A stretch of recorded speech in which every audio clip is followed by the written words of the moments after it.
Ketaatan membawa peningkatan. Semua. 3. Ketaatan membawa peningkatan. Amin. Tidak ada peningkatan tanpa ketaatan. Di dalam segala kehidupan tuh perlu sekali ketaatan. Maka ketika kau tidak bisa jadi anak yang taat, jangan pernah bermimpi ada seseorang yang taat kepadamu. Haleluya. Jangan karena sebuah kebutuhan maka kita datang. Harusnya kita datang itu karena kita taat. Ya. Amin. Haleluya. Ya, Kristus itu melakukan seluruhnya kepada Bapaknya dengan ketaatan penuh. Tidak ada satupun yang dikuranginya dari apa yang harus dikerjakannya. Maka Allah menganugerahkan kepadanya nama di atas segala nama. Amin. Jadi peningkatan yang kau alami itu harus berawal dari sebuah ketaatan. Ya, haleluya. Terus kan? Ya. Jika hati kita sudah disunat, kemarin kita bicara terus setiap hari Minggu, Selasa kemarin saya sampaikan ini tentang sunat ini. Saya sampaikan kepadamu bukan sunat lahiriah yang seperti dilakukan oleh tetangga kita sebelah ya. Itu sunat lahiriah, tapi yang kita lakukan adalah sunat hati. Hati itu sebenarnya konflik terbesar dalam hidup kita adalah ada dalam hati sebenarnya. Betul. Kita menjadi orang yang taat, menjadi pemberontak, itu ada di hati semua. Haleluya. Kalau cuma mau bagian tubuh jasmani kita yang dipotong, setelah sembuh ya udah selesai urusannya. Tapi kalau hati itu setiap saat harus disunat. Dan yang menyunat kita adalah sumber anugerah kita yang dikaruniakan Tuhan buat kita. Banyak sekali rahasia yang harus sampaikan kepadamu pagi ini. Amin. Haleluya. Jadi jika hati kita sudah disunat, kita harus tinggal tetap di dalam rumah sampai semua bekas sunat kita itu dipulihkan. Dan jangan kita membuat reaksi negatif. Tinggalkan kebiasaan buruk dan biarkan firman Tuhan yang menyembuhkan hati kita. Amin. Haleluya. Saya teruskan aja. Teruskan. Ya. Haleluya. 3. Setelah seluruh bangsa itu selesai disunat, maka tinggallah mereka di tempatnya masing-masing di perkenanan itu sampai mereka sembuh. Sekali lagi. 3. Setelah seluruh bangsa itu selesai sunat, maka tinggallah mereka di tempat masing-masing di perkenanan itu sampai mereka sembuh. Katakan di tempat masing-masing. Di tempat masing-masing. Katakan di rumah masing-masing. Di rumah masing-masing. Ini ingat ini baik-baik. Karena nanti ayat ini akan terus ke depan, nanti akan mendirect kita untuk memahami apa yang sebenarnya pagi ini kita mengerti. Teruskan. Silakan duduk anak-anak. Oke, ada firman Tuhan. Ya, 3. Sebab beginilah firman Tuhan Allah yang Maha Kudus Allah Israel. Dengan bertobat dan kamu akan diselamatkan, dan tinggal tenang dan percaya terletak kekuatanmu. Tetapi kamu dan saya bicara ini kepada orang Israel pada terus next ada lagi di bawahnya. Oke, silakan dulu kembali. Nah, perhatikan ya, tadi kita kalau habis disunat harus tinggal di rumah kita masing-masing. Amin. Nah, sesudah kita disunat, kita harus diam di tempat kita masing-masing dan jangan kita diskusikan. Nah, perhatikan ini baik-baik, dengar baik-baik.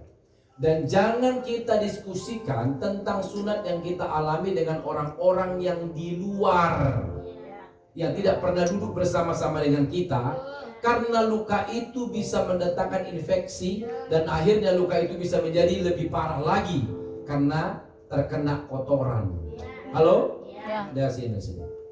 Ketika bangsa Israel itu disunat, maka semua orang harus tinggal di rumah masing-masing, jangan kemana-mana.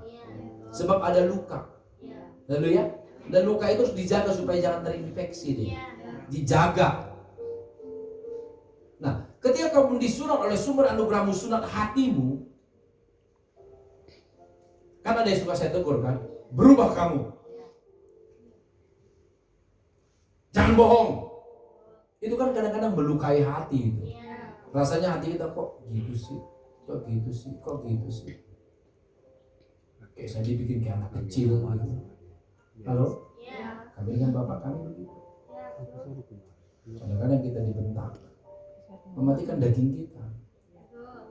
Setelah kau begitu, kau harus di rumahmu, jangan kemana-mana. Nah, kebiasaan orang didiskusikannya kepada orang kan. Contoh nih, ya, contoh nih. Jadinya, habis tegur kamu. Tiba-tiba kamu pergi keluar sana. Mukamu kan murung. Tiba-tiba tanya, ih kenapa lu kok muka lu murung? Padahal yang nanya kamu itu bukan keluargamu, bukan keluarga rohanimu, orang luar sana.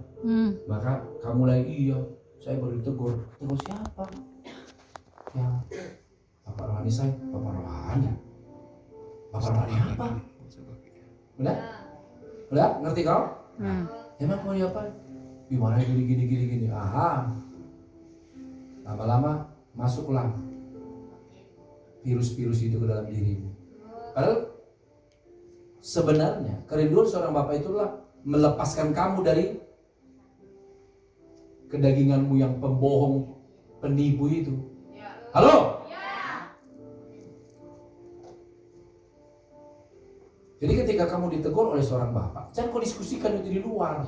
Karena orang luar itu hanya bisa, ih jangan gitu, aduh gitu mah kelewatan bapak kamu. Ya, udah syukur kau datang gereja di situ. Ya, lama-lama diracunilah hatimu, lama-lama infeksi. Amin. Kalau udah infeksi kau, udah susah itu. Lama-lama titanusan. Nah, lumayan kalau cuma Omikron. Kalau Omikron, Tantekron, Papakron, Opakron masuk dalam dirimu. Halo? Makanya nggak jarang saya lihat orang itu sebentar setia, sebentar lagi nggak setia, sebentar hilang, gitu.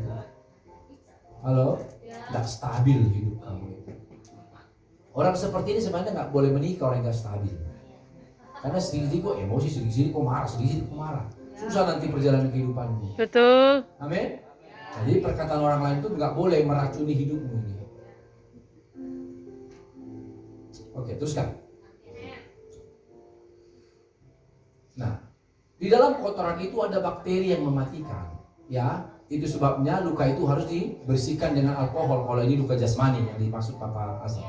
Supaya luka itu bersih dari kuman atau bakteri dan akhirnya luka itu cepat kering dan sembuh. Jadi jika hatimu sudah disunat, jangan kamu pergi kemana-mana, ya, mendengarkan perkataan orang tentang sunat yang kau alami. Itu bisa mengakibatkan luka di hatimu, bisa menjadi infeksi dan bertambah parah yang tadi yang saya bilang. Kadang-kadang orang luar sana, jangan gitu ya, kamu jangan mau dong, bodoh banget sih kamu, kok mau sih digituin, ya. Seperti kayak apa namanya, kayak anak kecil kamu diperlakukan seperti itu. Harusnya kamu kan sudah dewasa, ya bebas dong. Namanya kita hidup ini kan pilihan, bebas dong. Akhirnya infeksi lah lukamu itu.